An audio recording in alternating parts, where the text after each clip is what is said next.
Okay po mga dudes, ngayon po ay magluluto na naman po tayo ng isa na naman pong simple, kakaiba, pero masarap na ulam. Yan po, meron po tayong 4 na hiwa ng tambakol. Yan, meron tayong 1 cup ng pure gata. Meron po tayong konting alamang. 5 pieces na kamatis. Bawang, siling pansigang, labuyo, talong, at gagamit din po tayo mamaya ng kamatis. Ayan. Hintayin po natin. Ang lulutuin po natin ngayon ay Bicol Express Tambakol. Ayan. Dalagyan din natin mamaya yan ng paminta. Okay. Okay po mga dudes, po at nagpainit na tayo ng ating kawali. Nilagyan po natin ng konting mantika. Ipiprito po muna natin yung ating tambakol. May gawi po yung kawali natin, kaya sa side po natin ilagay.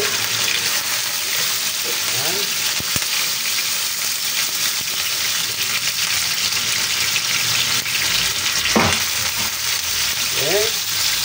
Iprito-prito po natin para hindi po siya malagsak.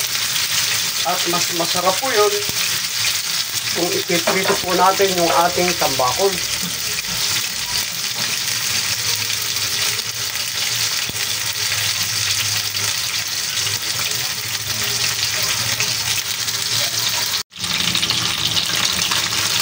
Okay po mga dudes, yan po at pina-fried na natin. Set aside po muna natin yung ating tambakol.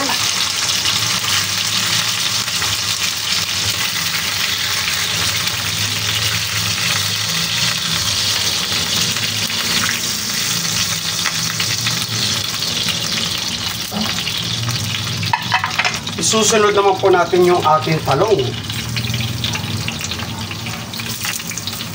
Ayan, prito-prito din po natin.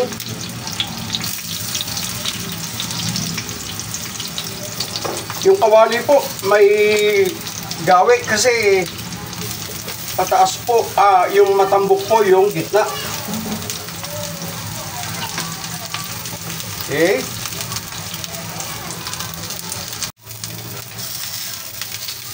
Ito mga dudes, balik na rin natin. At pagkatapos nito ay magigisa na tayo ng ating sahog.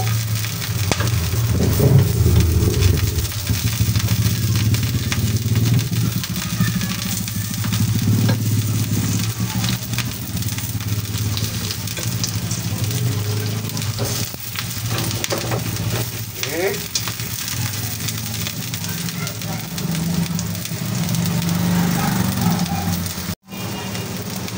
Okay po mga dudes, ayan.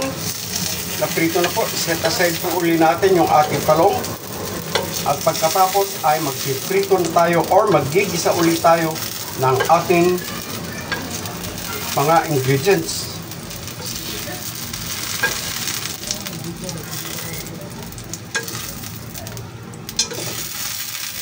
Ayan po. Set aside po muna natin.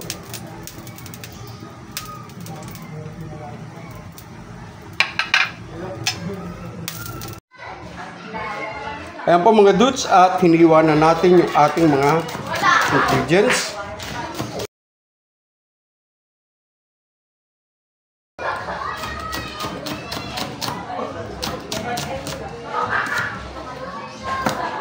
Okay.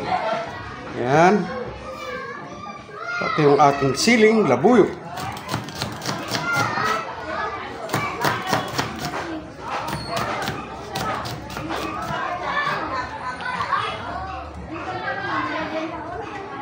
Ayan. Sisimulan na po natin ang paggigisa ng ating Tambakol Bicol Express. Okay po mga dudes, ayan po. Doon sa pinagprituhan natin, hindi na po tayo nagtanggal ng o naghugas ng ating kawali. Doon na po natin din gigisa ang ating bawang,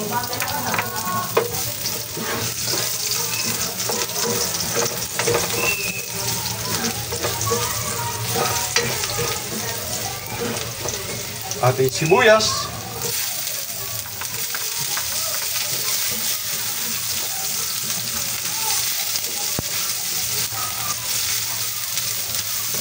Yan. Paglabas po ng aroma ng bawang at sibuyas, okay na po. Ilagay na po natin yung ating kamatis. Hintayin po natin ang maluto ng todo yung ating kamatis. Lumabas yung kanyang katas.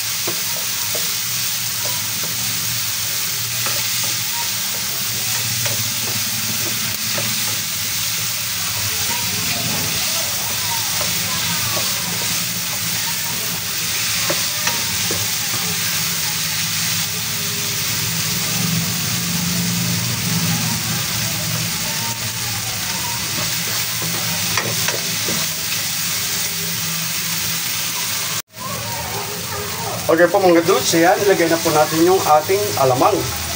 Nga isang kutsara kalahati lang po itong ating alamang. Yan.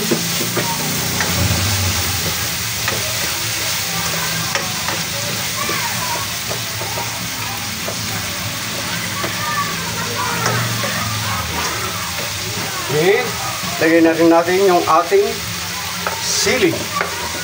Yan. Kakaiba. Pero masarap. Okay.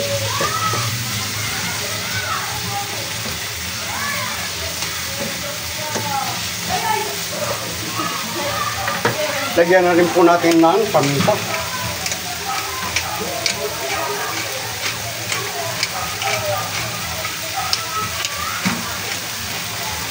Pasensya na po kayo sa sobrang ingay na naririnig ninyo dahil may birthday po na bata dito sa aming lugar. Kaya po medyo maingay. Lagyan po natin yan ng half cup ng tubig. Hintayin po natin siyang kumulo. Ayan. Napakabilis lang po. Pero simple-simple, napakasarap ng ating Bicol Express Tambako.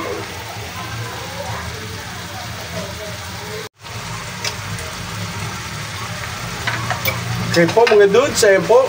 Makikita nyo, nagkukuluan na. Ilagay na po natin yung ating tambako. Ayan.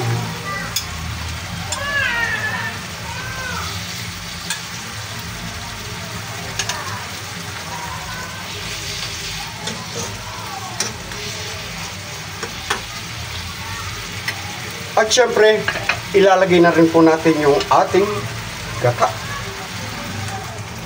Ayan.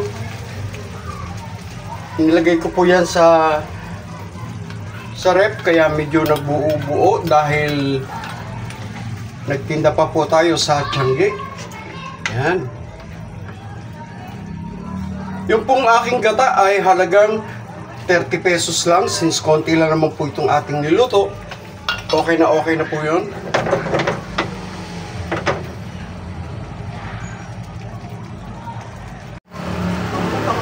Okay po mga dudes, yan, nagkukuluan na. Tikman na po natin kung sakto na yung alat.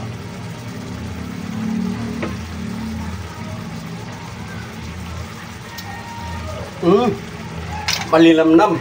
Pero konting-konting asin pa po. Konti lang. Pero inuulit ko na ang alat ng ating mga niluluto ay naaayon sa inyong panlasa. Okay.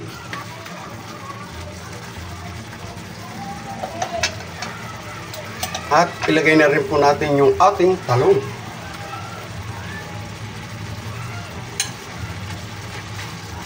Talong.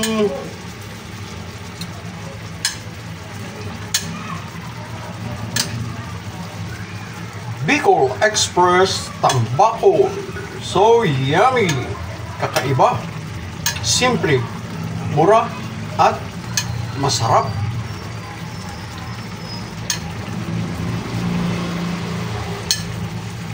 Okay, antayin na po natin siya na maluto ng todo.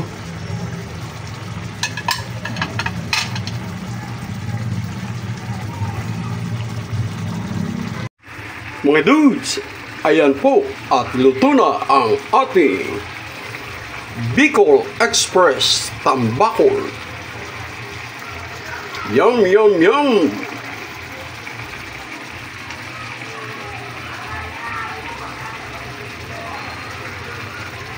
Happy eating, mga dudes! Patayin na po natin.